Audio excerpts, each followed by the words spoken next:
Good evening, virtual doll conventioneers. My name is Alan Pate, and I'm coming to you via a broadcast, if you will, from McIntosh, Florida, United States of America. I know we have people from all over the world, and very few of you will actually know where McIntosh is. Population 500, which is one of the reasons you don't know about it, and probably one of the best reasons why I live here.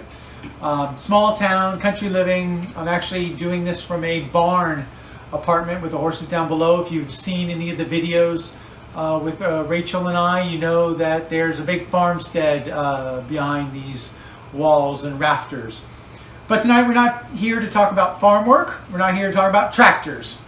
We are here to talk about dolls, Japanese dolls. And I've been hip deeper into ningyo, the Japanese word for dolls, since 1993. Sort of a slippery slope, and I found myself there, and I am loving the waters and have no time or intention of going anywhere else for the foreseeable future. So many aspects of Japanese doll culture to explore, so many dolls to find, and so many things to communicate with anyone who's interested in listening to what I have to say. But today, we are going to do a little seminar on good, better, best, evaluating Japanese dolls. Now, the reason I selected this topic is so many people see Japanese dolls, they know Japanese dolls, or know Japanese dolls. They see them in collections, they have them in their own collections, but very few, relatively few people really know about how to evaluate them. How do they decide whether the doll that they have prized for so long is a good doll, a better doll, or a best doll? And what we're going to do today is to review some of the techniques, some of the things that I look for personally when I'm buying in Japan to determine whether a doll is good, better, or best, and something I want to take home.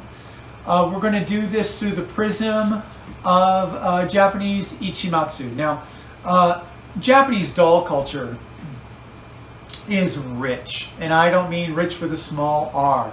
It's all capital letters, R-I-C-H. We have 13,000 years of essentially linear development of doll culture in Japan, starting from prehistoric talismanic type figures made of clay all the way through to the dolls of today. And one can literally almost connect all of the dots going between. But Japanese dolls play a role, or dolls play a role in Japanese culture that far exceeds what it does as a general rule outside of Japan. And I typically say the West, but in this case, given the audience, I can't really say the West. It's not only West, it's East, it's North, it's South. It's any culture outside of Japan, I dare say, has yet to achieve a level of relevance. Doll culture in those countries have to achieve a degree of relevance that it has in Japan. So much cultural worth, so much cultural nuance, so many aspects of Japanese culture, day-to-day life are related to dolls.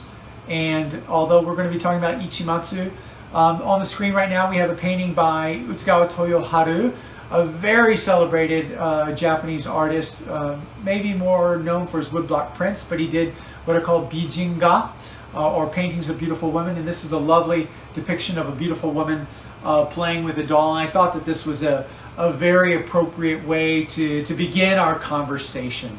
Beautiful image, beautiful doll, beautiful woman. The idea being that we have to set aside some of our preconceived notions about the roles of doll in culture and what makes them valuable, and put on a new set of lenses, if you will, and review Japanese ningyo within the context of ningyo. And tonight we're going to talk specifically about one very narrow category of Japanese doll known as Ichi Matsu.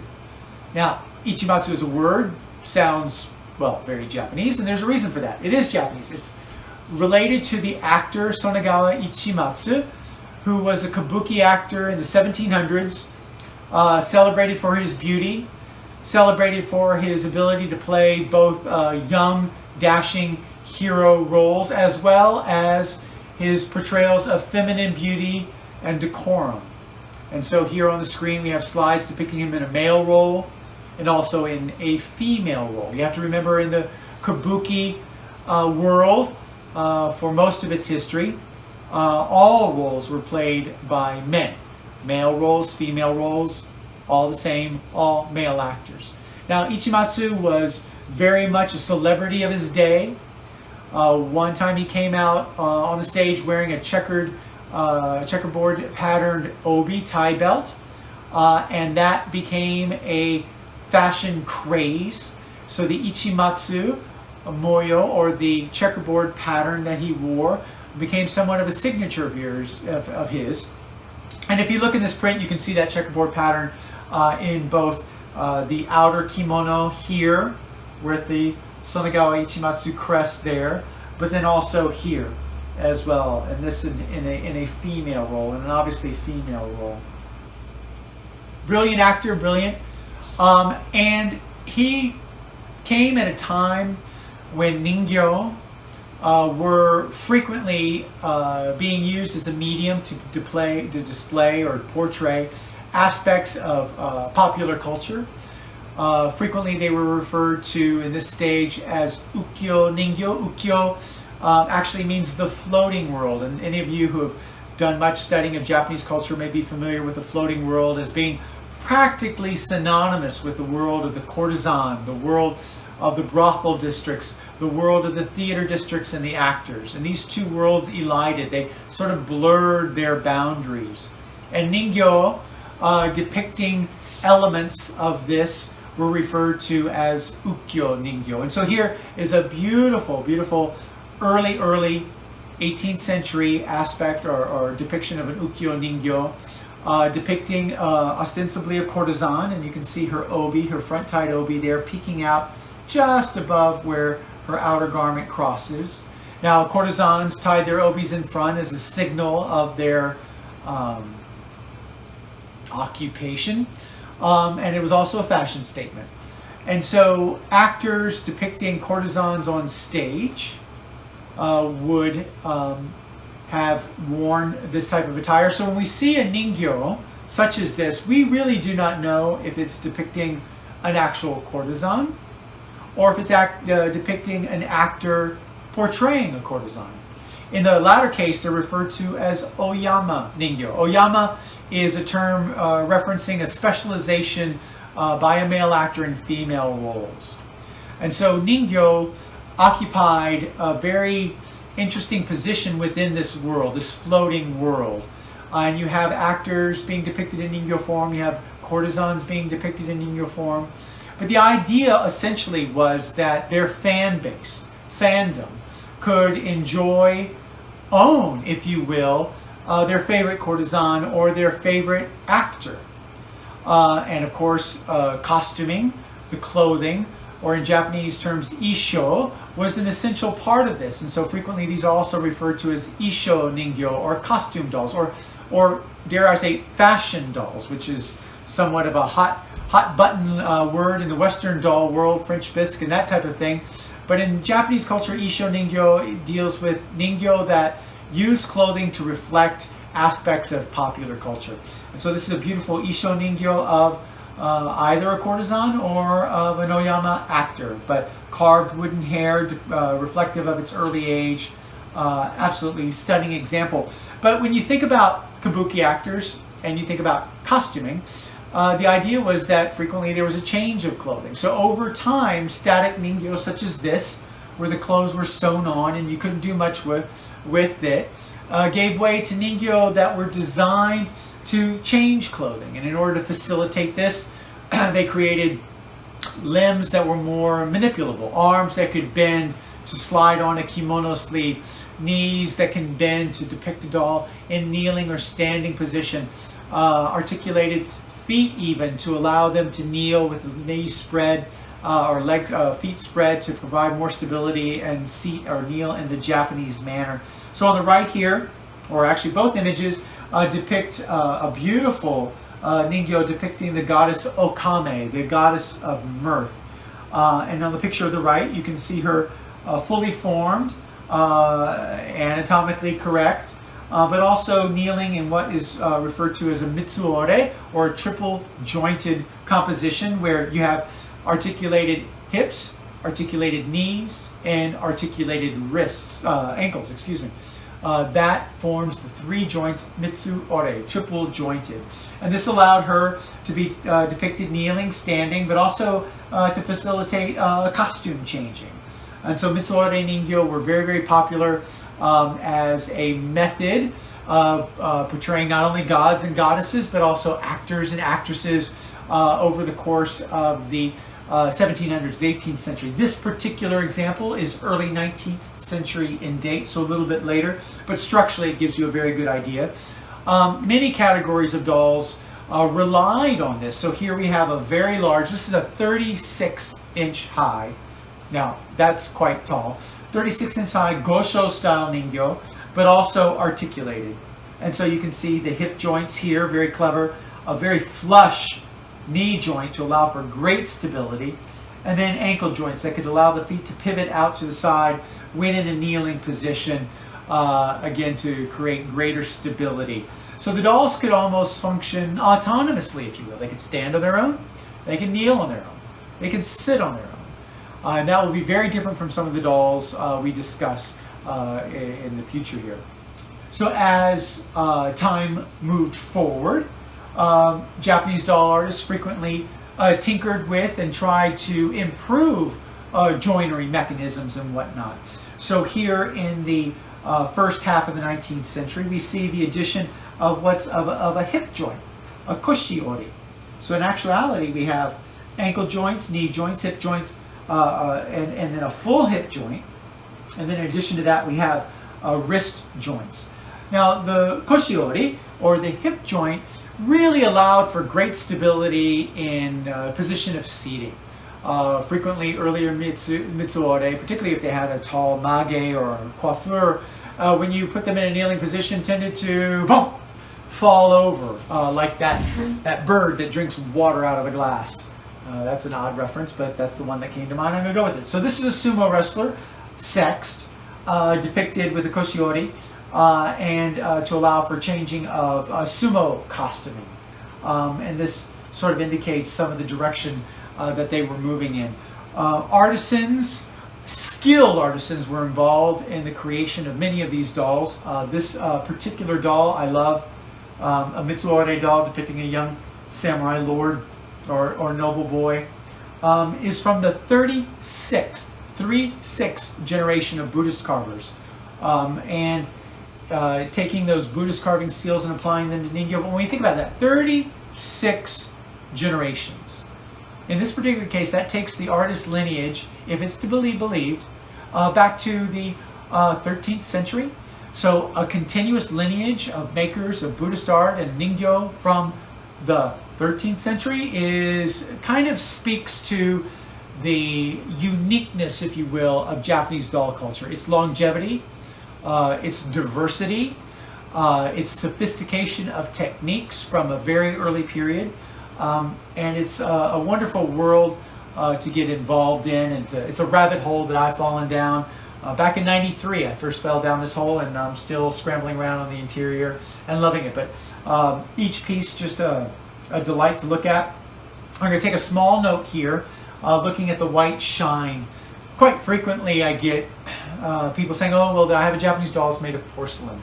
Well, people take the shine and the surface and assume that this is porcelain. All the dolls that we've looked at so far, and all of the dolls that we'll be looking at throughout the course of this seminar or program, this is a material called gofun. Gofun is a mixture of a crushed oyster shell mixed with an animal glue. And depending upon the ratio, it can take a matte or a shiny aspect, but also it can be carved, it can be sculpted, and it can also be used as a very thin final skin surfacing. And so that shiny element you see is not porcelain, but that's this gelatinous element of the animal glue, the nikawa, as it relates to the gofun. Now gofun during the Edo period, and a brief aside on timetables, I have to use, and it's helpful to use Japanese time frame. That's how doll culture is broken down in Japan, and I think it's a valuable way to do it when speaking to people who are not Japanese. So there are 4 basic periods that we're going to be speaking about today. The first is the Edo period. That begins in 1615 and ends in 1868. A long period of peace and prosperity, and many people consider that the golden age of Japanese doll culture, when many of the forms that we know today evolved, flourished, and just became quite extraordinary as art forms in their own right. In 1868, we have what's called the Meiji Restoration, with an imperial restoration of the Emperor Meiji. The capital at that time moved from Kyoto up to Tokyo. And the Meiji era goes from 1868 to 1912 and is marked by a period of westernization, extreme or increased contact with the outside world, the adaptation of Western political models, the borrowing of technology, the change of many aspects of culture as they tried to sort of join the race with the Western world. Then we have, following that, the Taisho Era period, which goes from 1912 to 1926-27, and that is where there's sort of a synthesis of Western culture and traditional culture. The push toward Westernization of the earlier era gave way to more of a delicate balance and a sensitivity to things that were natively Japanese, and not to lose the best of the best, but sort of try to assimilate that with Western culture. And then finally the Showa Era, which began in 1927, 26-27. And that's the period that we'll be spending a lot of time with the Ichi Matsu Ningyo, because that's its heyday. Of course, that also embraces the war, and that embraces much of the early part of the modern era. But those 3 periods, the Edo period, the Meiji era, the Taisho era, and the Showa era, are the ones that I'll be referring to most. I excuse the vocabulary, but it's just got to happen. Now back to our young boy. We have again the articulated wrists and feet.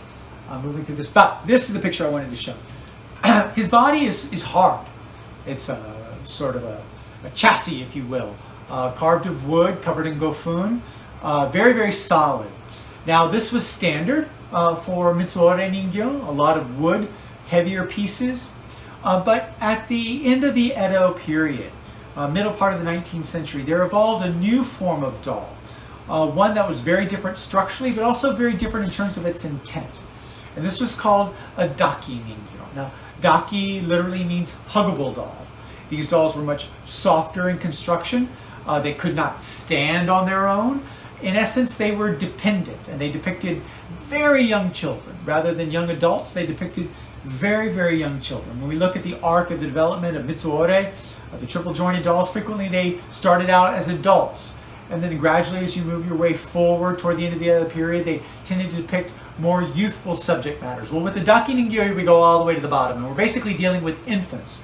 Very, very young children indeed.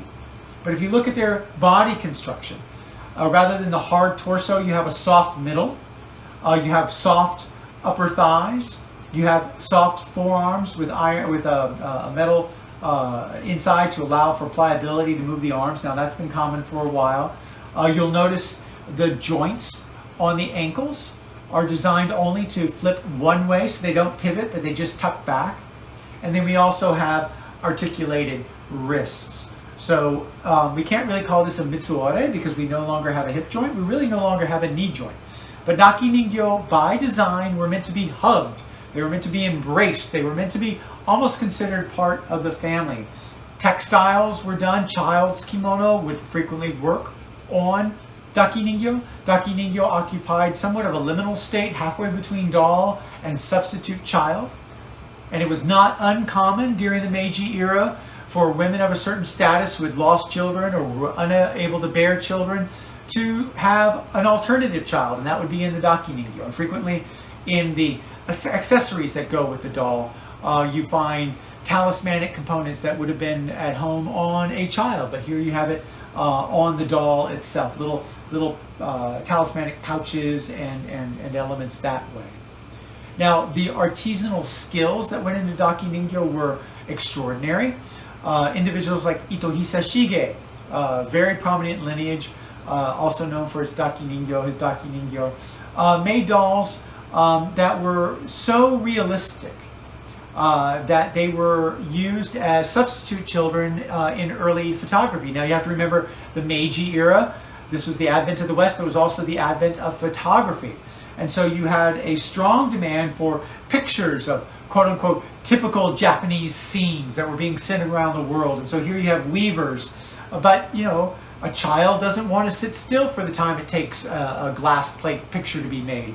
And so frequently they would substitute and use daki ningyo. There you go on the side there. You can see there's a daki ningyo strapped to the back of the young woman as she's weaving.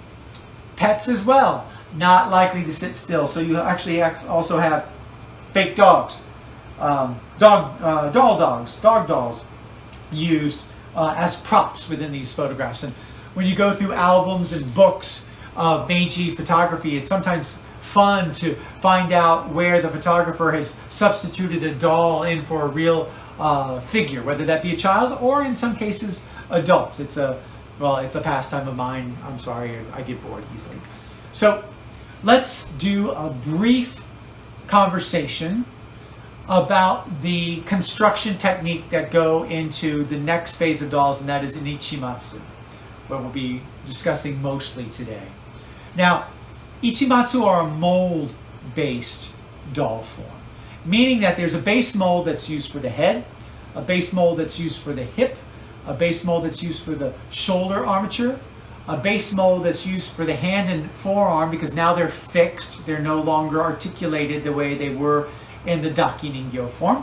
And then you also have the lower legs and feet formed in a mold.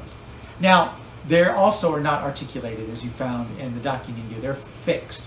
So one of the hallmarks of an Ichi Matsu ningyo, particularly in comparison of a daki ningyo, is that there are no articulated wrists, no articulated ankles. So they're fixed in that regard.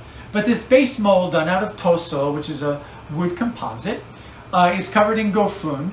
And that's when the fun begins. Because the gofun, as I mentioned earlier, serves not only as a basic skin coating, but also it can be molded, sculpted, and so many of the individuating details that you find in any doll, whether that be on their hands, whether that be on their feet, but certainly where it is on their face, is all done through the skillful use, manipulation, carving, exercise of gofun. Now, as we evolve from daki, huggable dolls, into the more classic Ichi Matsu ningyo, certain individuals stand out. So, Takeuchi Masujiro, I have here now so many names, so many Japanese names that I've decided to include some text at the bottom so that you can go back or write notes at your leisure, just to help so that they're just not flowing out of my mouth and you're saying, what did that man just say? So Takeuchi Masujiro was a very prominent Meiji Era doll maker, and he largely, to my mind, should be credited with the basic disposition, the basic physiognomy that came to be known as an Ichi Matsu boy. All right, because a boy could have looked like anything. But if you look at Ichi Matsu ningyo today, they're not that far from this. And this is Takeuchi Masujiro's contribution to the form. Very highly defined ears, beautifully defined lips, very pleasant face, and of course the insect glass eyes. Now down at the bottom, I say he's also known as Agazuma. Now, Takeuchi Masujiro was well known in his day, and at one of the imperial craft exhibitions he exhibited, and the emperor gave him the nickname Agazuma, referring to his hometown, and so Niigata. And so Agazuma became somewhat of his nickname, but also became his moniker, and his dolls became known as Agazuma Ningyo. Now, frequently they're not signed, but here we have a beautiful box dating this to the Meiji era, and this shows you the construction where we have the fixed ankles. You can't see, but there's the fixed wrists. But this is very much the construction that remains to this day of an Ichi Matsu ningyo. A separately formed head, shoulder armature, formed arms and hands, formed lower legs and feet. But Takeuchi Masujiro, brilliant craftsman early in the game, and he left his imprint definitively on the development of Ichi Matsu ningyo. Now, for the female form, for the girl form, we can look at Saiki Togyoku the second. Now, Togyoku, very, very celebrated artist during the Meiji Taisho era. And he, to my mind, can largely be credited because of his popularity, because of his importance and influence in the development of dolls, of this as the standard look for a girl Ichi Matsu. Now, we've come a long way from Sanagawa Ichi Matsu on the stage. These are now referred to as Ichi Matsu Ningyo, or sometimes Yamato Ningyo, Yamato being the old name for Japan, and that was to distinguish them from Western dolls that were being imported at the time. But as for an imprint, we can look at the hairstyle. This cut, sharp cut, banged, what's called an okappa hairstyle. Pretty much became de rigueur for all Japanese Ichimatsu from this point forward, and much can look at Togyoku as the genesis for this. For example, a mate to that Agazuma Ningyo I showed you earlier had a completely different hairstyle with partially shaved head and tufts of hair, which was a completely legitimate early girl hairstyle, but didn't take off or have staying power in terms of doll development. And so Togyoku, we really can look to him as an early pioneer and trendsetter in terms of the look, how a girl doll was expected to appear. Now, another aspect of Japanese doll culture will be the atelier system. Now, the atelier system is common in many doll industries around the world, but in Japan it was particularly refined and developed. And so here we have a doll from Namikawa Ningyoten. Now, the Namikawa Ningyoten was based in Kyoto. Very, very powerful, very famous, very successful doll atelier, and they would contract with different artisans around the country to make dolls for them. But rather than focus on the doll's artist name, they would just include their own shop logo. And so rarely do you find a doll artist name on the interior, but you do find the atelier. Now, this was a practice that was quite common also with another Kyoto atelier by the name of Maruhei, which we'll get into in greater detail a little bit more later in the program. But when we look at, we're now in the Meiji era, right? So the latter part of the 19th century, early part of the 20th century. And when we find archival photographs, which I love, you can actually see how the dolls would have been presented to would-be consumers of the day. And if you look at this section over here on the right, you'll see that many of the dolls are unclothed. So the signature cloth depicting the artist or indicating the artist would have been up front and center, but it would have been incumbent on the individual to go home and dress the doll themselves in textiles that were around the house. Now, doll making and doll dressing, very common in the Western world or non-Japanese world as well. But it continues very much apace in Japan, and current magazines still include patterns on how to make kimono for Ichi Matsu Ningyo. So someone would have bought the doll basically naked and brought home. Alternatively, one could have purchased the doll fully clothed for an upcharge, and frequently those clothes were what were known as kitsuke, or sewn into place, and it was not designed to be changed or exchanged. Because what we have happening over the course of the Meiji era and into the Taisho era is an evolution of the doll from the daki huggable play doll, essentially doll designed to be manipulated, to Ichimatsu as an object of status, as a display object. So when purchased, it wasn't designed for you to go home and put on that outfit or put on this outfit or sew clothes. Many times, often, Ichimatsu were designed and purchased as standalone objects placed in glass cases for display. And as a result, artistry improved, artistry increased, and then the sophistication of the form itself evolved apace. So just to cover a few of the early artists, or the artists that sort of set the stage for what we're going to talk about later. First and foremost, Hirata Tsunejiro, which is Goyo Shodai, or first generation Goyo. Now we're going to be speaking a lot about Goyo II, or his son. But for right now, we're speaking of the father. And he trained as what was known as an Iki Ningyoshi, or an artisan trained in making dolls so photorealistic that they could deceive people. Think of a Madame Tussauds waxworks, or used as department store mannequins. So his skill sets were on extreme realism. But that really isn't something you want to bring home. It's not something you want to necessarily look at every day, that sort of spooky, weird hyperrealism. So from a business standpoint, he developed what was called as shasei, or a natural realism. Sort of, he toned it down, he stepped it back a little bit. He had skill sets to do the most exacting replica possible. But to make it more palatable, to make it more saleable, frankly, he created these sort of realistic, a natural realism, but not photorealistic. So there's a gentleness, there's an approachability that one loses when one gets too far into hyper-realism. These are the kinds of things that I do. An aside, I find it interesting. There's a concept in robotics called the Uncanny Valley. Now, the Uncanny Valley is the concept that as a robot, as it were, or a doll, it gets more and more real. There's a tendency to relate more and more to it, to accept it, to be attracted to it. But there becomes a tipping point where it becomes too real, in which you go from being very attracted to it to being repulsed by it. And they call that the Uncanny Valley. Uncanny being hyper-realistic, the valley being a dip in popularity or approachability.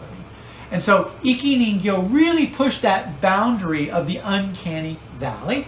And in response to that, Goyo came up with shasei, gentler, softer, eminently more approachable. Because, I mean, who doesn't love something like this? But he did Ichi Matsu Ningyo, Boys' Day dolls, other forms of dolls in the shasei. And this is a beautiful example of that type of doll. Now, not all artisans have a very well documented history. So this is a Taisho Era artist, Kotobuki. We don't know the exact dates, but clearly, a very mature form of Ichi Matsu with the Okappa hairstyle, beautiful, beautiful face, lips. This is the signature cloth and seal that one would find when one takes off the kimono. But I'm quite drawn to this piece, not only because of the beautiful textiles, possibly done at home through a kit, taking old textiles, difficult to know, beautiful obi, fully tied. And by that I mean, obi are these very, very long belts. Long, very complicated to tie with a beautiful bow and back. Courtesans use that bow to great effect, tying it in front, quick release, for reasons that best left be unexplained. But tying them in the back is kind of complicated for the average individual. But when you have Ichi Matsu with a full obi, fully tied in back, that is a sign partially of age, but also of sophistication.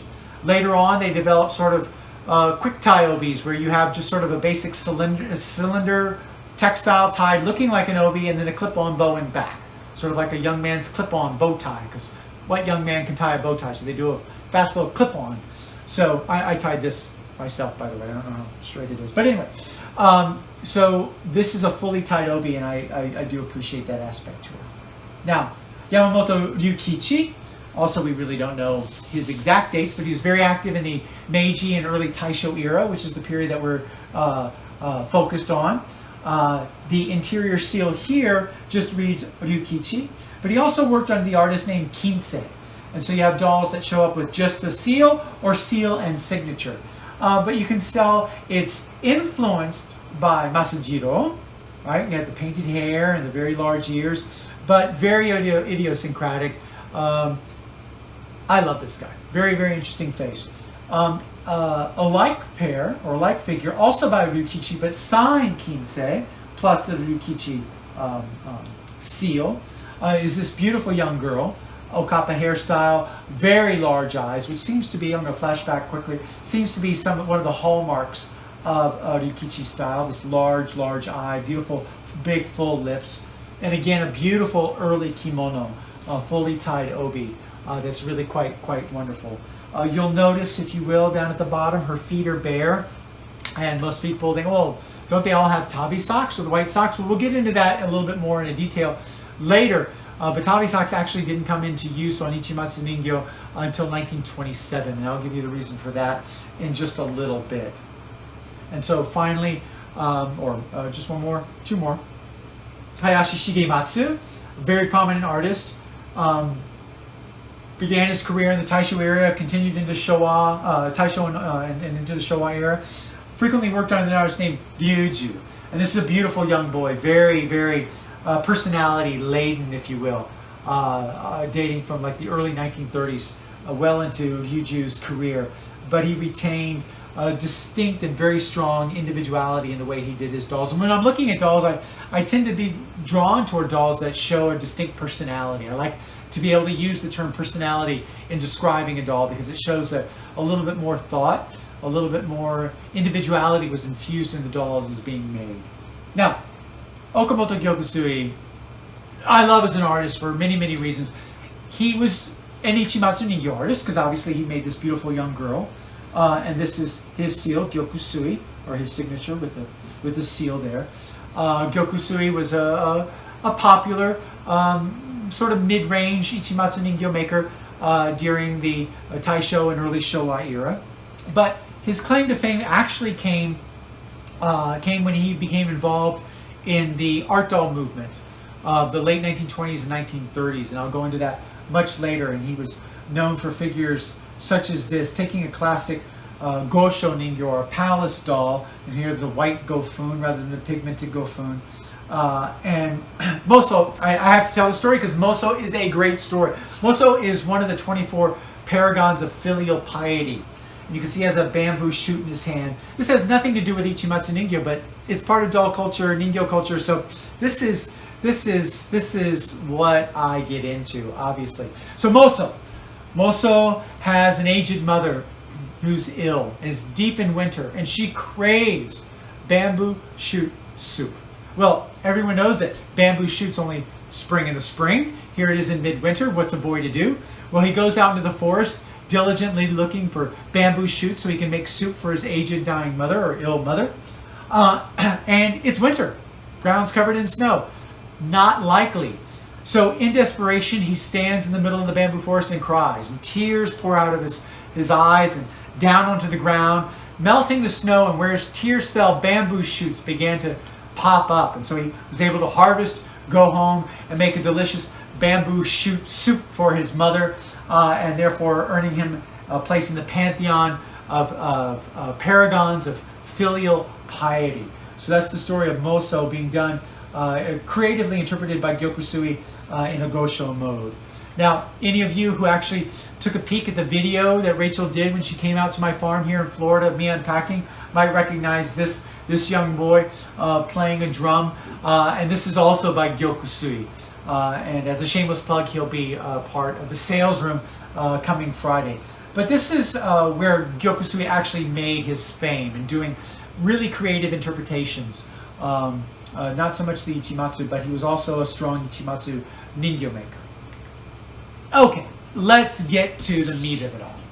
Now, any of you who have been to the UFDC conventions or have heard me talk in Japan and Romania, did a lecture in Romania and England, will know that the Japanese Friendship Doll Exchange of 1927, in terms of doll culture, world doll culture, if you will, is a seminal event. And later on, a different time frame, I'll be giving a seminar or program on the missing friendship dolls, and I'll go into this very interesting chapter in Japanese doll history in much greater detail. But what you're looking at is a photograph taken in San Francisco in 1927 of 58 large-scale Japanese Ichi Matsu Ningyo that were sent as a gesture of friendship and goodwill from the children of Japan to the children of the United States. So it was part of a larger doll exchange. But these 58 dolls really were quite exquisite. They were commissioned by the Department of Education and made by the best makers that Japan had at the day. This is Miss Fukushima. You can find her at the Kansas City Museum of Toy Miniature.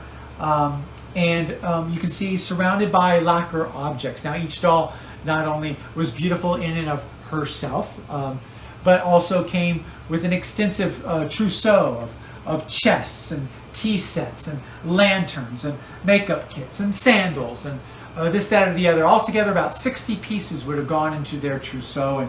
And you can get distracted and you can get sort of overwhelmed by all the bling of the furnishings that came along with these really wonderful dolls. But for me, it goes into the artistry of the doll itself. This is Ms. Nie, located in Lincoln, Nebraska, here in the United States. And this is just kind of what gets me for Ichi Matsu. Beautiful faces, bright individualized expressions, So much individuality, so much personality. And when you also think about these dolls being 33 inches tall, you're actually dealing with a small child, not a doll. Beautiful obi, beautiful kimono, but the faces just get me going. This is Miss Hokkaido, and she's in Davenport, Iowa, again in the United States. A beautiful face, a little bit more somber. We'll get into the reasons by her artist Shokunsai, we'll get into the reasons for that. But beautiful rendering, the physiognomy, the structure of the lips, the eyes, so sweet. Miss Akita, I've given a lot of talks on Miss Akita lately up in Michigan. She is at the Detroit Children's Museum, a prized possession of that institution up in Detroit, where she's been since 28. But again, you get into the faces and it's love. You fall in love with each and every one because they're all individual, they all have their personalities. And so this is our starting point. Miss Wakayama in Reno, Nevada, also in the United States, done by Hirata Goyo, second generation. You can just see the teeth poking out underneath the slightly open lips, the actual natural eyelashes that are there, beautiful, real human hair. But more than anything else, it's the sensitivity of the carving. Now, how did these actually come about? Just from a manufacturing standpoint. Well, when the decision was made that the Japanese government was going to send 58 large-scale Ichi Matsu style dolls to the Japanese, to the children of the United States, well, they had to be made. They weren't just 58 of these exquisite objects just sitting in storage.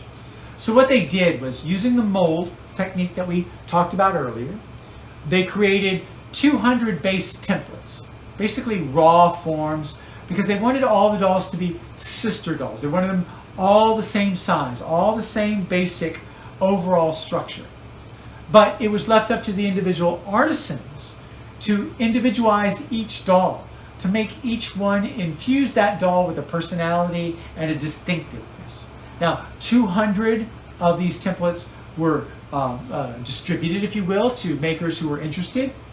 But out of those, to represent the Tokyo area, the Tokyo manufacturers, only 51 were selected. So that's a high attrition rate, from 200 to 51. Now this is an archival photograph depicting that process where they're going through and evaluating each doll, not looking at the clothing, not looking at the accessories, not being distracted by any of that, but looking simply at the face, looking at her hands. How was she made? Is she worthy to serve as an ambassador of Japan to the United States? Now, when you go through, it's ironic or interesting that out of those 51 dolls, only 9 artists were responsible for creating those 51. It's unclear how many artists tried, but out of all those 51 that were accepted out of the Tokyo selection, there were only 9 artists. Now, this is a wonderful photograph. I published it in one of my books. This was found by a friend of mine, Dr. Tanaka Keiko, doing research in the Goyo family archives. And so I wanted to give due credit. Now, I have published this photograph, but this comes from the Goyo family archives, so it's somewhat of a privilege that we have this here. And this is the only known image of all 9 of those artists together. And this is done on the day of a big reception in Tokyo for the artists. But this photograph is invaluable because it allows us a breakdown of the artists. Because if you think about it, 200 templates were sent out, only 51 were selected, high attrition rate, as I said, but only 9 were deemed worthy. So these 9 artists must have had skill sets that were above and beyond the others.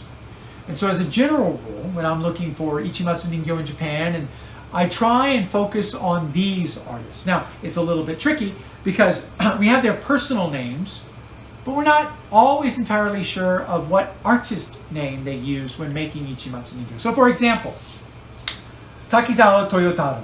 Now, Toyotaro worked under the artist name of Koryusai. He was second in his generation, so technically Koryusai 2. Now, at the time of the Friendship Doll Exchange here in 1927, Koryusai was arguably the most important Ichi Matsu Ningyo lineage going. Famous for their Ichi Matsu Ningyo. And in point of fact, it was their mold, this very large mold that was used to create all 200 templates, came out of the Koryusai family. donated for this particular use. And when we look at extant friendship dolls, a large number are from Koryusai. Numerically, he dominates. So clearly his skill sets were there, and as they were evaluating the dolls, a good number of the dolls made by Koryusai passed on through to become one of the friendship dolls. Second on the list, numerically, in terms of output and acceptance, is Iwamura Shigesaburo. Now, his artistic name is Shokensai, or alternatively, Toko. But working with the friendship dolls, it was Shokensai. So I'll refer to him largely as Shokensai. Now, Shokensai is interesting as a ningyo maker. He studied under Hiramoto Kenzui of Osaka, but he also began his career as a carver of Buddhist imagery, and evidently took that very seriously. And so his his dolls have somewhat of a contemplative, an inward-looking kind of expression, a little bit more somber. Koryusai, the previous individual, his faces were known for being bright, happy, peppy. Shokensai, a little bit more introspective, and an appeal all their own. A little bit more somber, but skill sets, mad skill sets, beautiful skill sets. And I think we have about 19 of the friendship dolls extant can be attributed to Shokensai, or signed Shokensai. Now, I've already mentioned briefly Hirata Goyo. We talked about his father, but Hirata Tsuneo, or Goyo II, was his artist name, second of his lineage. Young man, his father died in 1924, and so he assumed lineage at a very, very young age. Typically, when you think about koge or Japanese art craft lineages, you think of a master working into his later years before finally announcing his successor. Well, with Goyo's father passing at a young age, in 1924, Goyo was forced to take on, or had the opportunity to take on, the mantle of being head of the Goyo lineage. And I'm going to back up just a couple of slides here, because when you look at these artists, they're young, by and large. Aside from Koryusai and Honda-san and Rukichi, who we'll get to in a bit, these are very, very young men. Very, very young men, particularly when you consider Japanese koge or art craft traditions and the way that usually happens. But Tsuneo became Hirata Goyo Nidai, second generation, upon his father's passing in 1924. And so he was a very, very young artist when the friendship doll movement came along. But he was a very good artist. We'll get into that a little bit more in a bit. Another artist, Kashimura Tokusaburo. We believe for the friendship dolls that he used the name Shutoku for that. We know later on in his Ichi Matsu Nikyo making, he was known as Zuikan. Zuikan, you find dolls by Zuikan, and we know that's Kashimura Tokusaburo. But for the friendship dolls, we believe the doll's name Shutoku belonged to Kashimura Tokusaburo, but we're not exactly sure. He, curiously enough, was a student of Koryusai. Partially the youth. He was still a student. So Koryusai students, there are a couple of deshi, or students of Koryusai, that made this list. But again, young men.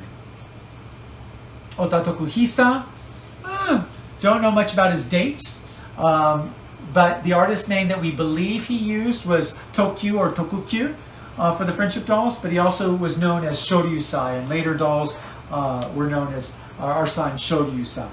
But his career, again, a young man, was given great oomph under the success of the Japanese friendship dolls. And you need to bear with me here a little bit, because these names are important, because there's a sense, I find, that there's a tendency to think of all Japanese Ichi Matsu Ningyo in one big lump, that they're all just stuff that was made. But I think that it's helpful when we find out that there are faces, that there are actually artists behind the dolls that we buy, and that we love, and that we pay for. And so I think going through some of these biographies is helpful. I'm almost done, if you bear with me, but this is sort of puts a personal hand to the dolls that we buy. So Hayashi Shige Matsu, we actually met earlier, artist named Yuju. Now, he was a student of Koryusai too, but didn't like the discipline, and so he also did studies under Goyo I. Of course, that would have been before 1924. But he went on to have a very good career as an Ichi Matsu Ningyo maker using the artist name of Ryuju. Honda Yoshiro, dates unknown. Probably the oldest man in the group. Definitely a Meiji Taisho Era artist. We believe that he used the name Shogetsu for his friendship dolls. And then two more, I believe. Ozawa Shinsaku, don't know the dates. Sadly, we also don't know what artist name he used for the friendship dolls. But he also was a student of Koryusai. And then finally, Yamamoto Shokichi. Again, dates unknown, artist name unknown. But like Shokensai, he was a student of Hiromoto Kinzui in Osaka. Not necessarily a Buddhist carver, but they have the same carving beginnings. So what's a little bit sad to think about is that we don't know the artists' names for some of these artisans. So when we look at the friendship dolls, sometimes we're not able to assign who did it. We know an artist's name, but who is that individual? And research is ongoing, trying to figure all of that out and flesh that out. You think, oh, 1927 is not that long ago, but well, there was a war, and most of the doll making area of Tokyo, Ningyocho, was completely bombed and decimated. And so a lot of records have been lost, and so it's somewhat of a painstaking reconstruction technique that friends and associates of mine in Japan are going through year by year. So I'm going to just 9 dolls, too many, 9 artisans, too many to go through to focus on. But we're going to take what I consider the top 3. Koryusai, the lineage, the preeminent lineage that I described. Shokensai, newcomer, but very, very strong. 19 dolls of the friendship doll movement. And then Hirata Goyo, second Goyo Nidai. These 3 are going to form the basis of most of our discussion for the rest of this talk. Now, Goyo's dolls. Frequently it said he won the competition. Well, there was no technically a competition. There was a selection process to achieve the 51 dolls that were going to be used to represent the Tokyo makers. Out of those, it was genuinely or generally acknowledged that Goyo's submissions were by far the best. Now, we have again from Tanaka Keiko this wonderful archival image from the Goyo archives of Goyo in the process of making the friendship dolls. He only submitted 5, and of course all 5 were submitted. And so here we have the 5 heads, we have the 5 torsos and hip joints, we have 10 arms, 10 hands, 10 feet as things go along. So here they're in the process of applying one of the layers of Gofun. Not sure exactly where in the process they are, but the individuation process has begun.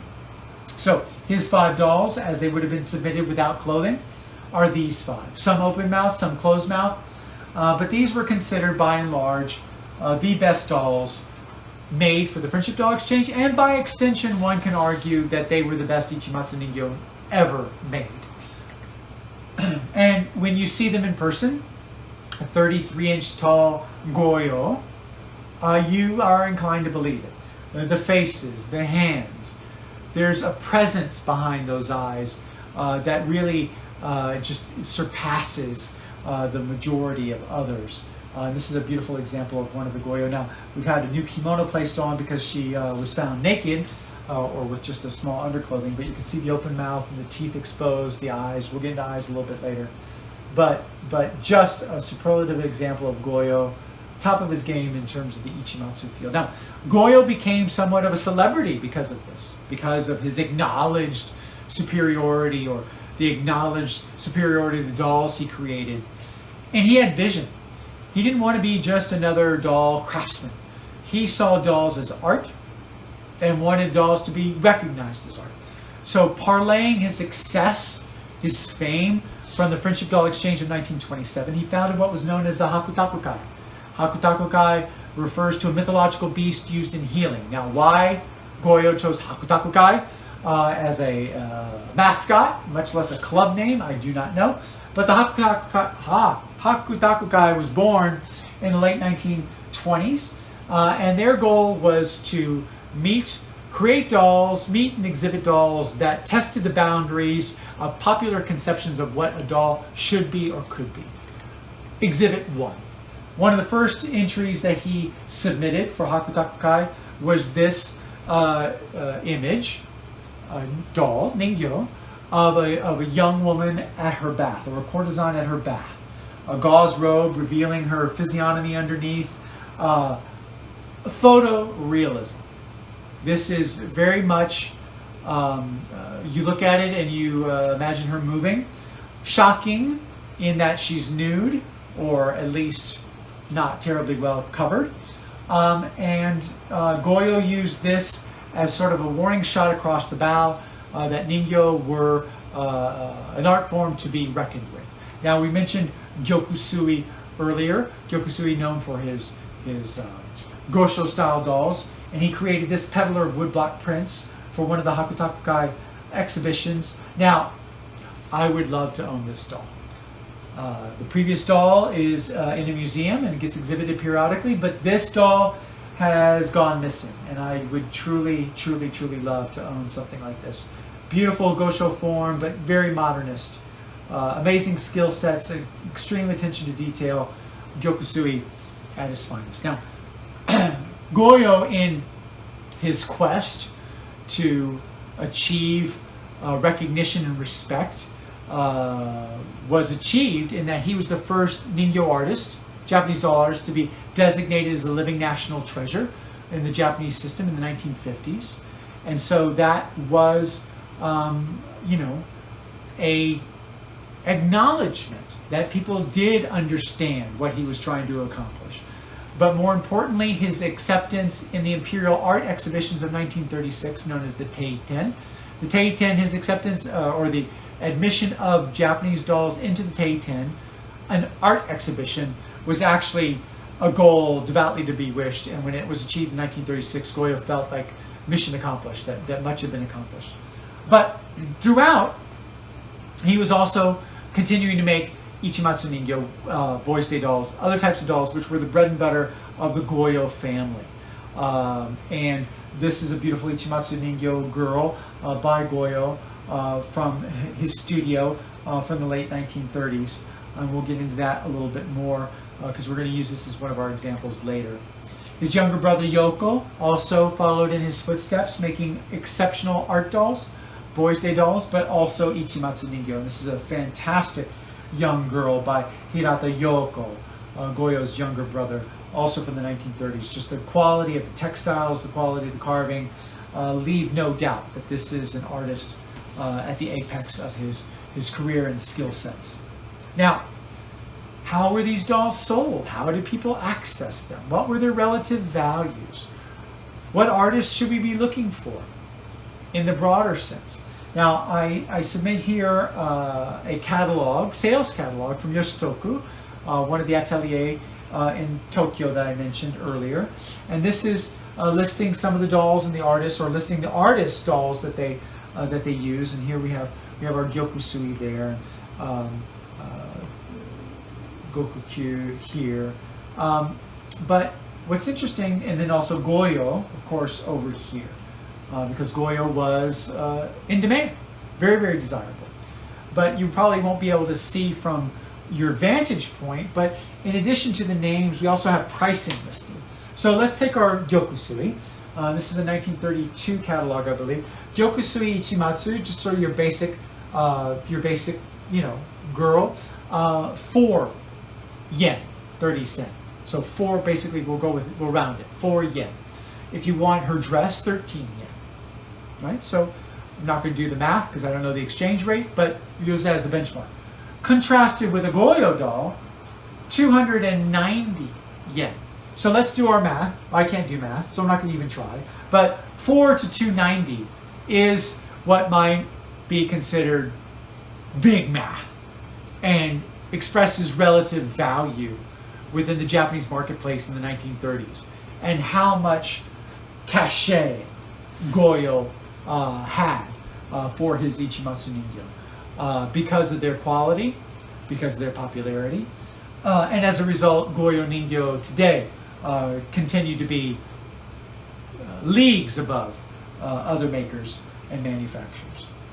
Now, with the phenomenal success of the friendship dolls of 1927, which were by and large all girls, there were a few male companion dolls, One might be forgiven for thinking that Ichi Matsu Ningyo are only girls, but as we saw earlier, boys were part and parcel of Ichi Matsu Ningyo, and by the 1920s and early 1930s, it was very, very common for paired dolls, male and female, to be given as wedding gifts.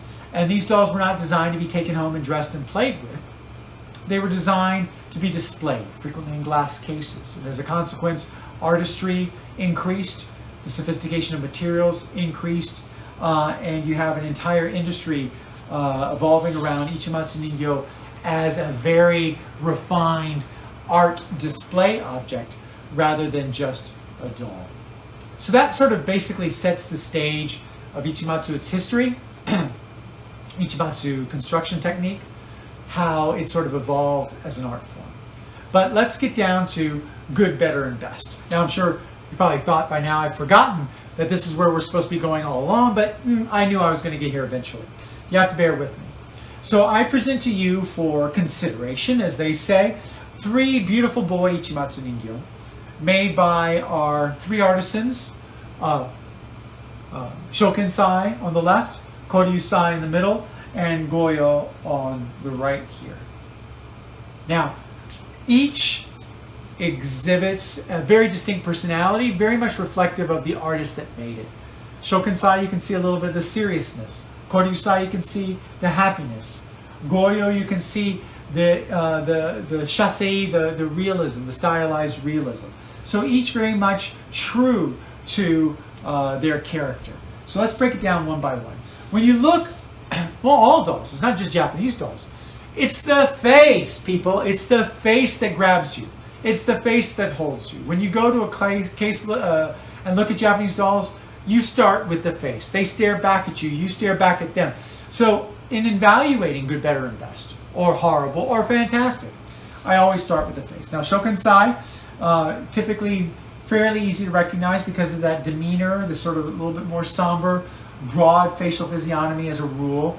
Not always guaranteed, but very, very good skill sets.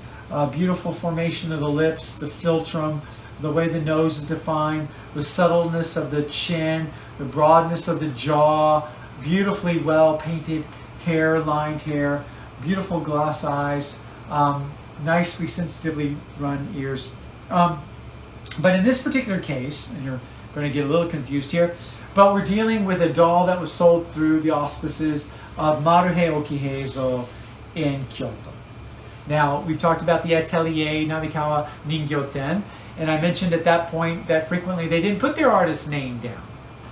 They were trying to advertise the shop, not the artist, and this was very much true from Maruhei. Maruhei was loath to put the artist's name, but they had their shop name, Maruhei of Kyoto, as it says there, and then they would assign a tier-based order of quality. That is essentially 4 layered. Now, the least valuable, most accessible, depending upon your perspective, and that could have been done by any number of artists, but they're just sort of a slightly lower level because of textile quality or the degree to which they invested in the hands or the feet or the face, was known as ai, or plum. Now, next level up, take, or bamboo, would have had a slightly more sophisticated presentation of clothing, a little bit more refinement in terms of hands, feet, face, that type of thing. Moving up the scale, matsu, pine. Now, the blue boy that we just looked at, it's a pine, it's a matsu, very high quality, very, very good. Excellent textiles, really great carving, really nothing to say about it. But there was a level of beyond that, and that was Kotobuki. Kotobuki was, by and large, the top quality of doll that Maruhei would sell in the Ichimatsu genre. The exception being special commission pieces through Maruhei, which would not bear this label at all, but would have a completely different nomenclature.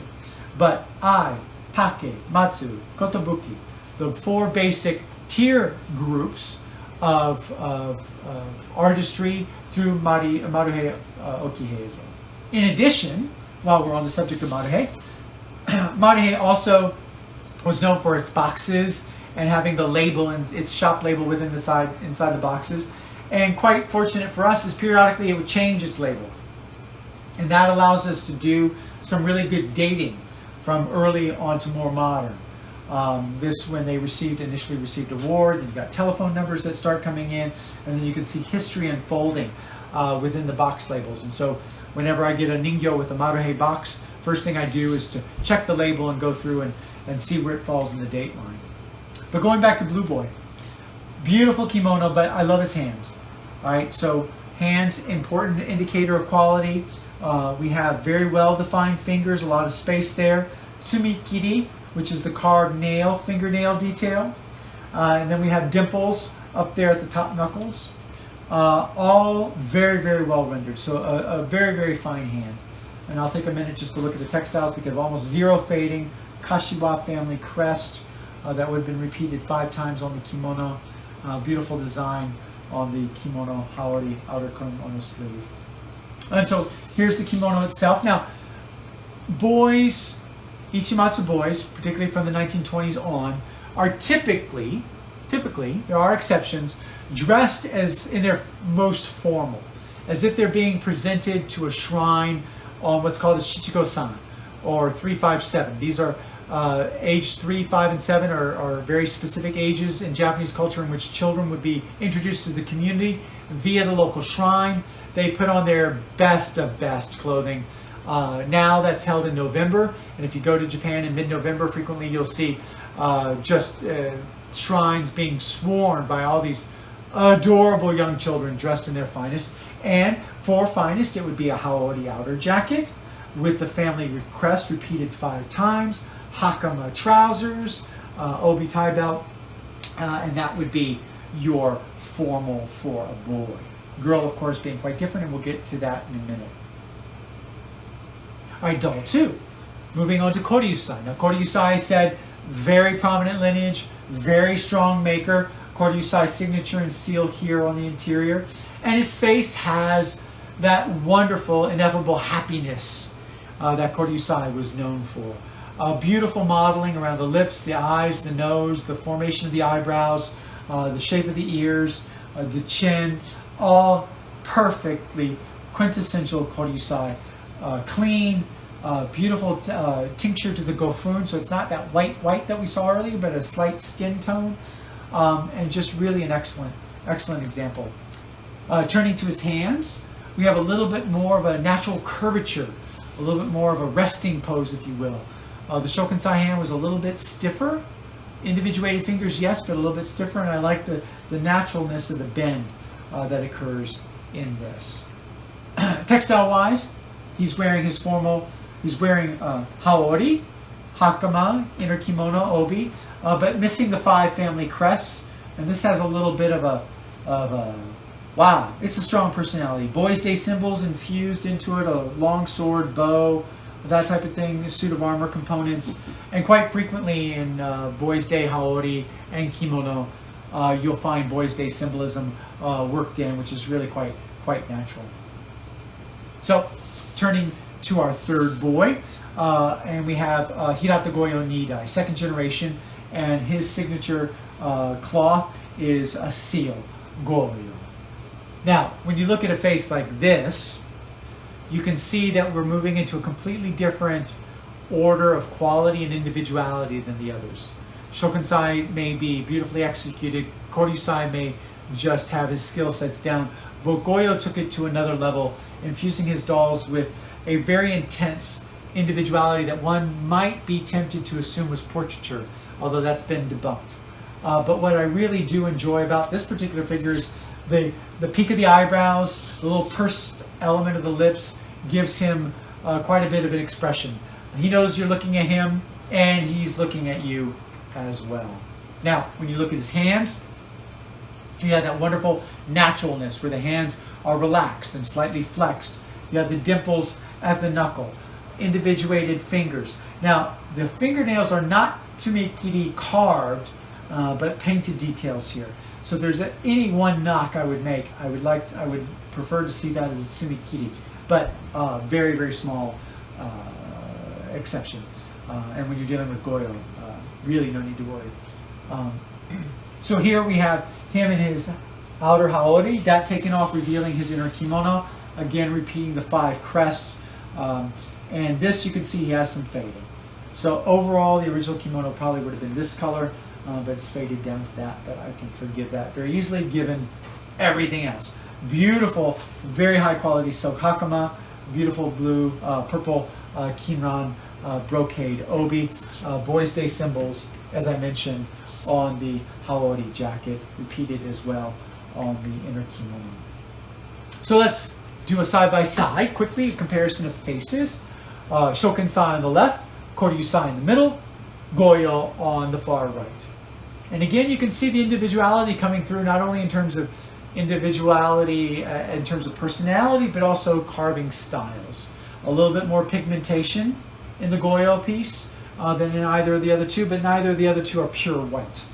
And this gives a very, very good somber, bright individual.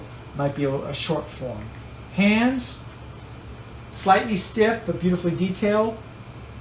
Wonderful naturalness, but not as much detail.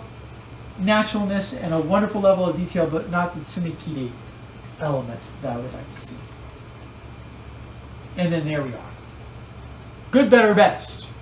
Now, I would leave that up to you to decide. I presented them in various orders, and I have sort of given my biases. They've slipped out every now and then.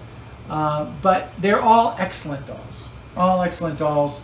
But there is good, better, and best, and price gets reflected accordingly. So let's turn to our girls, because Ichi Matsu, still for most non-Japanese, when you think Ichi Matsu, you think young girl, bobbed hair, outrageous kimono. And why not? Because it's a beautiful form. Sort of immortalized because of the friendship doll exchange. Long history prior to that, as we've discovered, but a long history after that. So we're going to focus a little bit on the after history.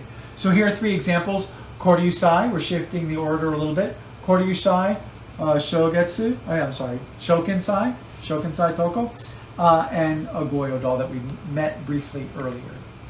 So Koryusai, beautiful signature cloth and seal here. Bright expression, wearing a hakuseko and a chirimen, a fawn spot chirimen obi age, or sort of a decorative element for young girls above the obi.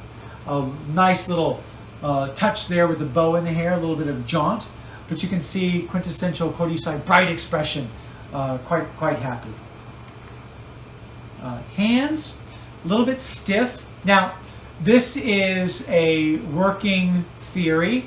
A friend of mine proposed this in Japan, and I'm sort of still working its way through whether this is going to hold true in the long term. But for a certain certain category of Koryusai dolls, he maintains that Koryusai, in carving the hands, typically a carver would start here and gouge going this way, whereas Koryusai started with a very severe chisel mark and gouged down that way, leaving a very decided, very specific, very readily identifiable triangular mark at the head of the fingers. That may or may not be true.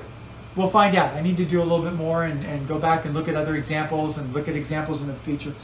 That said, it's not the best hand.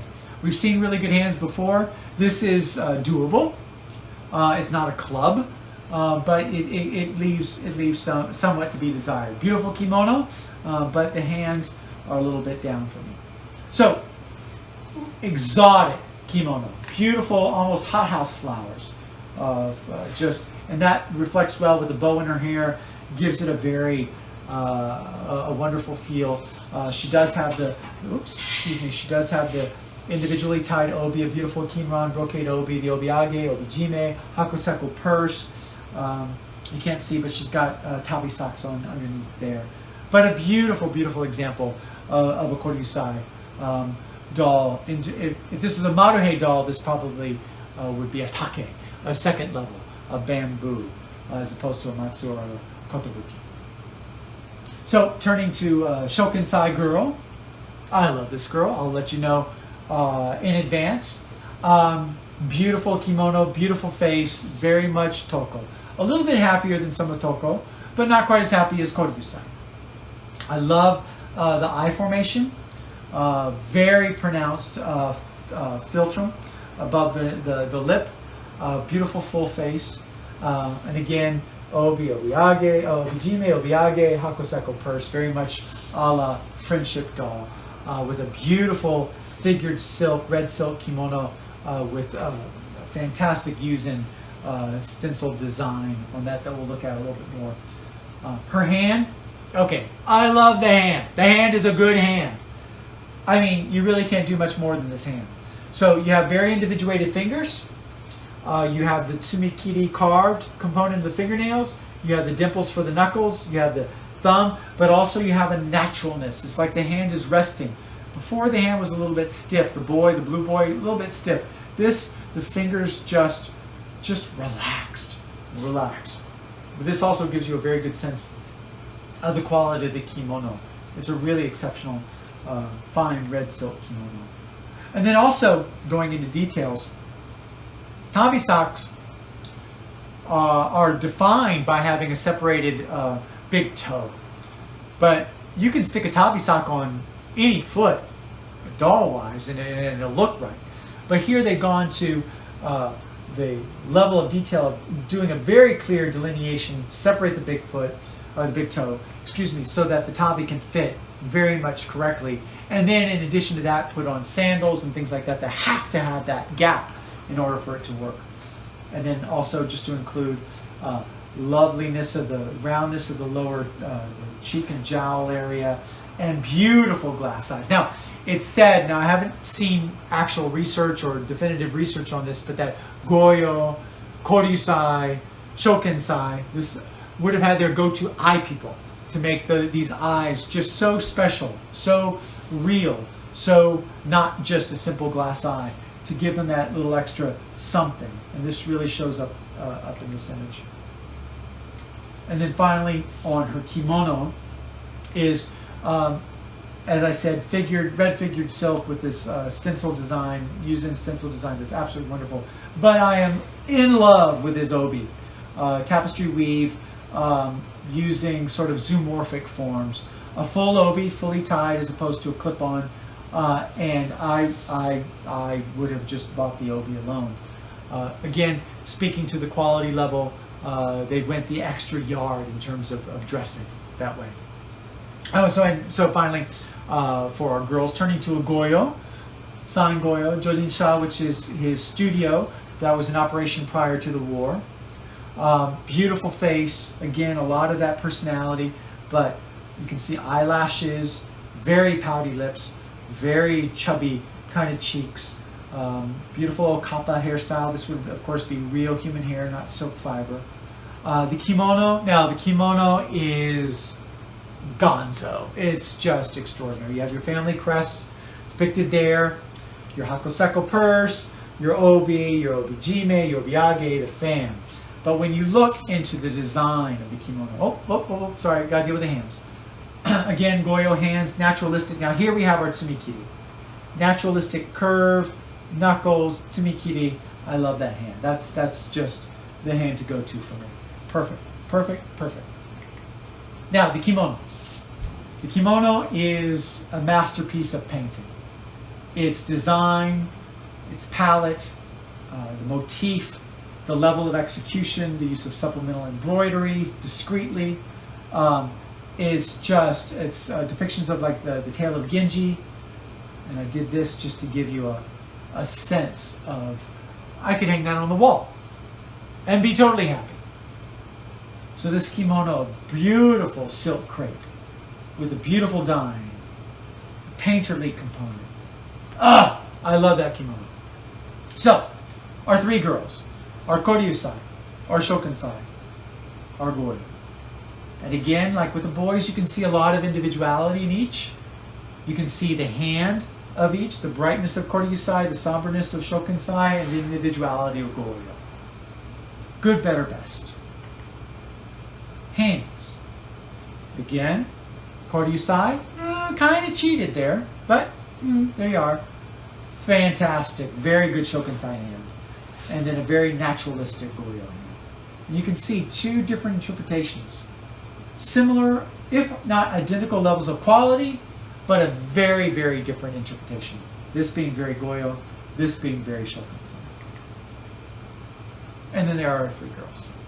Now, so what we've done, if you think about it, is that we've deconstructed the doll based on quality of face and hands, so basically essential quality of carving, artist, relative value, importance within the historical framework, quality of textiles, and then basically a third component might be an overall gestalt or an overall feeling. Just, is it a good doll? Is it a pleasant doll?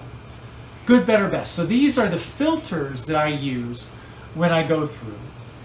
And with each filter, you have to learn how to define that filter. So for example, a face for an Ichi Matsu is an Ichi Matsu face. So you're not going to look at an Ichi Matsu face and try and put a Gosho face on it, or interpret a Gosho based on the qualities that you find in Ichi Matsu. But as you learn each group, as you learn each category, these same principles hold true throughout.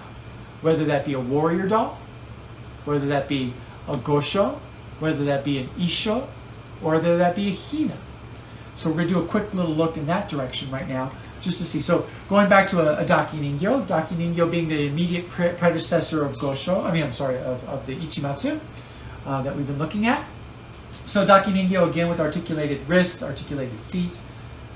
They weren't going for the friendship doll look, because this was obviously, 150 years or 20, 25 years before the friendship doll. So they had their own thing going. But an amazing face. You can look at the quality of the face, quality of the construction. Now, of course, this guy's ear. All right, I don't know what to say about the ear. They're just big ears. I mean, really big ears. I mean, this doll right now lives in Illinois, and I bet you he's hearing me talking right now just because of that. But just love the line of the face, this element of the chin. Big, broad eye. Almost a Togyoku or a, kind of look. But no signature. So beautiful, beautiful, beautiful. Textile, quite wonderful. Articulated wrists, showing detail, but again, they weren't expecting that kind of realism that we see with the fingernails and the dimples and the knuckles and the creases. That was something that came along with the Ichi Matsu. So in the Daki Ningyo, this is a very, very fine hand. Textiles, love these textiles. Very, very fine silk. Beautiful palette, beautiful design. I love this component of the thatched roof on the sleeve. Just nothing but goodness there. Now, okay, we've hung the left. Clear. Aesthetically, all right, I began my career as an Edo guy. I really was only interested in pieces of the 1700s, 1800s if I had to. The Edo period, the golden age of Japanese doll. That was where I got my start. That's where my first love was. And this is clearly in the middle of that. Gosho Ningyo palace dolls originated as gift dolls within the imperial culture. They took on popularity and grew and grew and grew. And so you have different makers and different traditions going on, but they all retain that sort of whiff, that smell of the imperial family because of its origin, and hence their name Gosho. White gofun rather than the pigmented. Typically it's a seated young male, because it says a gift, you want a young male. That's the best thing anyone could hope for, obviously, holding an auspicious object, whether that be for martial prowess or longevity or wealth or intelligence. Various symbols would have been ascribed to them, but that idea of a young chubby boy holding an object became essentially what a Gosho meant. But from there, it expanded and it elaborated. This boy, now Gosho to begin with, tended to be quite small. I forget the exact size, but this is somewhere along 20 to 24 inches seated, which is and carved of solid wood. Heavy, heavy, heavy piece, but beautifully rendered. And I love the positioning of the hands. It's not only just hands, but they're hands designed to hold the biwa. So a lot of detail and thought and artistry went into the creation of this. It wasn't just made and let's just stick an object in it. It was made specifically to hold this biwa. Love the facial physiognomy, very Gosho. Gosho, also known as Zudai, or big-headed dolls, because their heads are disproportionate to their bodies. Additionally, here you have a mizuhiki, which is a presentation ribbon. Now, this you won't find on Ichi Matsu, this you won't find on Daki Ningyo, this you won't find on Oyama Ningyo or Ukiyo Ningyo that we began our discussion with. It's very much a gosho form. And so you need to learn the hallmarks, the things to look for each category of Japanese doll, of which, again, there are many. But we're looking again at sophistication of carving, beauty of execution, hands and face, textiles. Excuse me. This is a beautiful embroidery on a beautiful green silk. I would like a bedspread made out of this, please. Just absolute gold wrapped thread. Totally beautiful. Hina Ningyo. Many people will be more familiar with the Girls' Day than other types of dolls. And the same qualities, the same aspects, the quality of facial, quality of textiles, degree of execution, the accessories that go with, what quality level do they have? All of those filters that we use for Ichi Matsu can be translated to deal or to expose. So the faces, again, beautiful, beautiful faces for the Hina with the Ohaguro blackened teeth, Okimayu sky brows, beautiful narrow slit eyes of the late 1800s, late 1700s, excuse me. Isho Ningyo, a whole other category we really didn't do much about, but this is successful because it makes me laugh. I look at this face and I smile. Therefore, mission accomplished. Warrior dolls, Musha Ningyo, don't get much play anymore. Obviously, during the Edo period, with samurai culture at its peak, Musha Ningyo were a very important part of the culture. With the beginning of the Meiji era, they sort of downplayed that with the decommissioning of the samurai. Warrior figures tended to morph into children pretending to be warriors, and then of course the war. After the war, kind of verboten. But here's a beautiful example of Empress Jingu as one of the few female warriors, very, very popular during the Edo period. Again, the blackened teeth and the Okimayu designating her imperial status, but an exceptional, exceptional face. And then, okay, talking about faces. I mentioned earlier that Hirata Goyo, Okamoto Guild, and others started the art doll movement in the late 20s and early 30s. And so what they started doing was just creating dolls that were not necessarily traditional, that were more reflective of just society today or just objects of whimsy. But again, the quality, beautiful artistry of the face. Beautiful, the eyes are quite wonderful. The slight gloss of the lips, holding her ball temari, and just looking just so sweet. And then, okay, there you go. Here's the face, filled with both of these. By the way, this is by Hirata Yoko, Sogoyo's younger brother. This is by Yoko as well. And I could just sit there and look at them all day. So Isho Ningyo, again, you'll have to look and learn. And none of this happens easily. None of this happens overnight. To be able to buy knowingly takes time, it takes commitment, or it takes trust. One of those things. Or multiple of those things. So beautiful Isho Ningyo, I showed you that face earlier. Love his hands. This is not an Ichi Matsu Ningyo hand, but this doll being from the late 1700s, it's not supposed to be. Beautiful delineation of the fingers. Again, unusual gosho, hands specifically done for the object it holds. We touched briefly on Oyama Ningyo and Ukiyo Ningyo at the very beginning. This is a very early, late 1600s example. Beautiful Kimono textiles, carved tomogami hair, and all of the aspects of quality, face, textile, all of that would have gone in. The one element that we really do not know is we have no idea who made these. There is no document as to who were the artisans associated with these early dolls.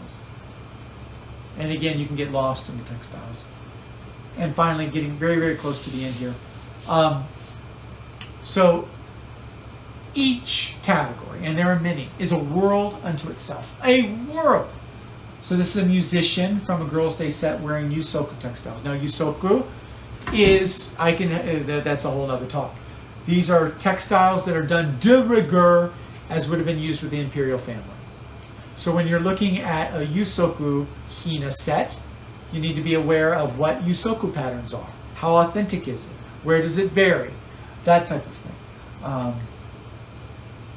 Boys' Day again, circling back around to that, and again, just looking at overall quality. This is a set by Maruhei Okiheizo of Kyoto. Minamoto Yoshiie being the character. But what I find so extraordinary, this is his armor, and this is leather. And this is painted leather of Fudomyo. And his short sword has a grip in eel skin, which is what they really would have used. Heavy, heavy metal. This sucker weighs a ton. Crisp, clean, amazing detailing. Doesn't take much to understand good, better, and best when you're exposed to something like this. And then a final example, just Gaga Textiles, a gauze kinran over a kinran embroidery. The range of textiles that were used, the range of subject matter stories told is endless. I've been doing this since 1993. It never, ever gets old because I find stuff like this. And I get to deal with wonderful people like you all over the world. So the talk itself had its genesis in an article I did for Antique Doll Collector back in 2017 in a seminar and a program I did at UFDC. But it's evolved, different examples. But if you are coveting a printed component, you can probably track down an early issue or a back issue of Antique Doll Collector that has this different examples, but the text is all there. Now, as many of you know, I write a lot, hence the talks. No notes, just sort of spieling as I go. And so these are a few of the books on top tier on Japanese dolls that I've done. These on special exhibits, Maneki Neko, The Beckoning Cat, Kanban shop signs, special exhibits for the San Diego Mingei Museum. Now, all of this comes with a lot of research. I'm in Japan 4 times a year. I travel extensively while I'm there. I'm buying, but I'm also researching. I'm looking for museum exhibitions. I'm meeting doll makers. I'm meeting doll collectors. I'm trying to absorb as much as possible. Now, for the vast majority of you traveling to Japan 4 times a year is probably not going to happen. But you have access to components like this, because this virtual convention will remain on and you can revisit it. You have access to books that are coming out slowly. When I first started, there was only one book in English, and I won't comment on it, but I wasn't a fan. But there, where do I get my stuff? When I'm in Japan, I'm looking for archival material. I'm also looking for publications. The magazine Rokusho publishes periodically specific magazines or special Rokusho is a magazine, but they do these one-offs dealing with subjects. And this goes through and discusses Ichi Matsu Ningyo, going through the various makers and showing beautiful examples of each, so that you can get a sense of who did what and age and what's the Taisho doll look versus the Showa, that type of thing. I highly recommend Rokusho. Now Rokusho this is the normal Rokusho in terms of their general annual or semi-annual publication, 3 of which have been devoted to Ichi Matsu or this one for Goyo.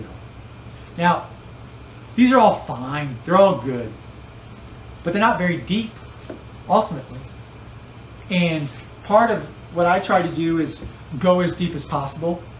And so other venues, for those of you who are a little bit more hardcore and maybe have some more language facility, there is a research group, the Ningyo Gangu Kinkyu Kai, out of Yoshitoku, and they publish an annual magazine or journal, if you will.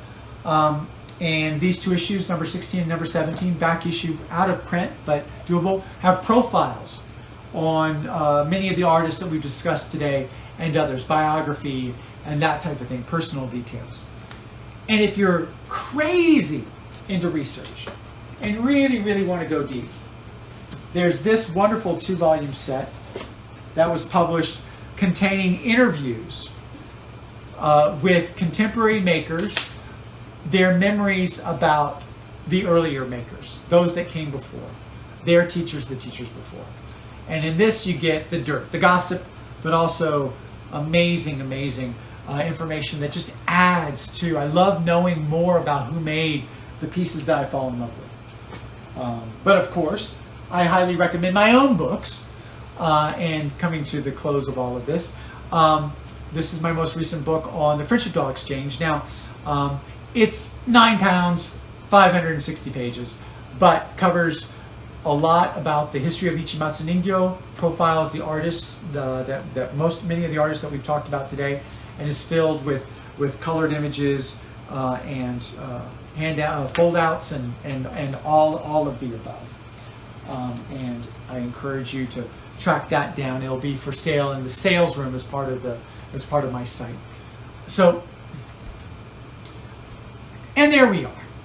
So, my hope for this talk and the takeaway is that my little mantra is that knowledge breeds interest, interest breeds covetousness, and then covetous desire brings purchase. So that's my insidious plan, is to get you interested, to let you see that, hey, not all Japanese dolls are made the same, and that there's a lot to them. And that by digging deeper, you'll find a stimulus and an interest to go even further. Now, I'll be in the sales room beginning on Friday.